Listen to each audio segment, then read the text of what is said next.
I think GameBoy is going to the next level. Stay tuned.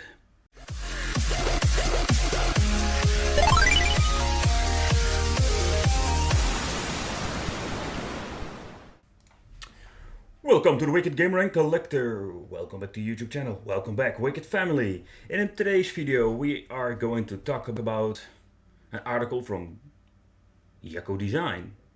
Do I say this correctly? Alright. Did it and modeling. I understand this is a fan-based Game Boy model, and they did an overhaul of the official or old school Game Boy. And I just read the article and I can tell you, if Nintendo brings out this system, wow, this is going to be epic. So let's do a little bit of an overview and just do a little bit of a chit chat.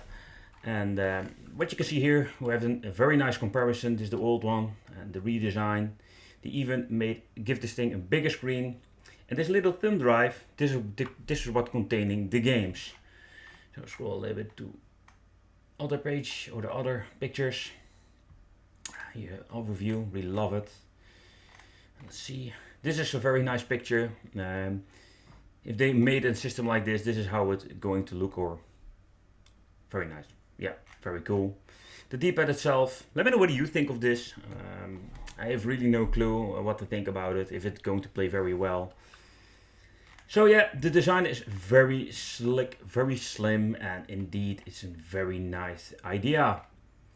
So big kudos to the guy who made these pictures, because if Nintendo brings out this system or another company with license from Nintendo, this is going to be epic.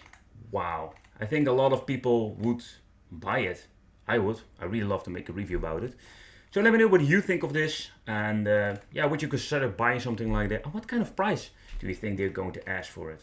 So yeah, keep in mind, again, it's a fan-made picture or fan-made overhaul. And yeah, just wanted to share this with you. Let me know what you think of this. Leave it in the comments. I want to thank you for watching. Don't forget to subscribe if you're new to the channel and hit that little bell because you get notified for upcoming videos. And see you next time. Bye bye.